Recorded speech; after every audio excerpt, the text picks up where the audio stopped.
பெரியார் பல்கலைக்கழக துணைவேந்தர் மீது குற்றம் சாட்டப்பட்டிருக்கிறது. இது குறித்த கூடுதல் விவரங்களை செய்தியாளர் குமரேசனிடம் கேட்கலாம். குமரேசன், விவரங்கள். துணைவேந்தராக இருக்கக்கூடிய பெரியார் பல்கலைக்கழக ஜெகநாதன் அவர்கள் வருகிற மே மாதம் 19ஆம் தேதி ஓய்வு பெற இருக்கிறார். அதாவது இந்த ஓய்வு என்பது அவருக்கு நீட்டிக்கப்பட்ட ஓய்வாகும்.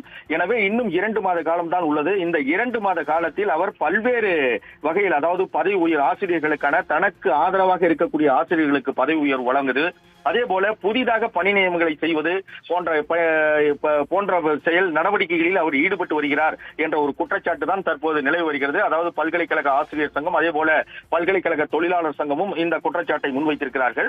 குறிப்பாக வருகிற 5ஆம் தேதி ஆட்சிக்குழு கூட்டம் பெரியார் பல்கலைக்கழகத்தில் நடைபெற உள்ளது. அதாவது துணைவேந்தர் ஜெகநாதன் அவர்கள் தலைமையில் இந்த ஆட்சிக்குழு கூட்டம் நடைபெற இருக்கின்றது.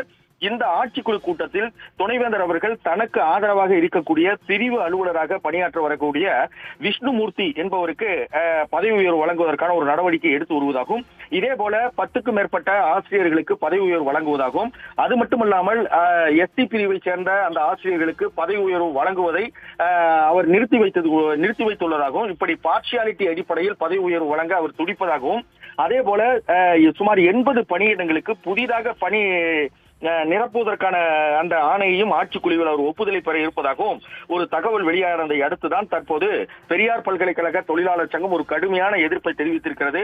ஏற்கனவே பல்வேறு முறைகேடுகள் உள்ளது. துணைவேந்தர் மீதும் அதே போல முன்னாள் பதிவாளர் மீதும் பல்வேறு முறைகேடுகள் தொடர்பான அந்த ஊழல் தொடர்பான வழக்குகள் நிலுவையில் உள்ளது.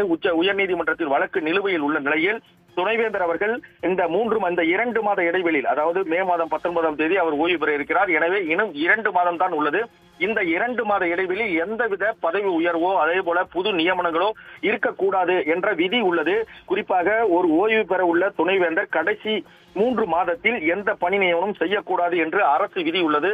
எனவே இவர் எந்த விதமான பதவி உயர்வோ அதே போல பணி நியமனங்களோ செய்யக்கூடாது என்ற வகையில் தான் தற்போது தமிழக முதல்வருக்கும் அதே போல தமிழக உயர்கல்வி துறைக்கும் தொழிலாளர் துறை சார்பில் தற்போது கடிதம் அனுப்பப்பட்டுள்ளது.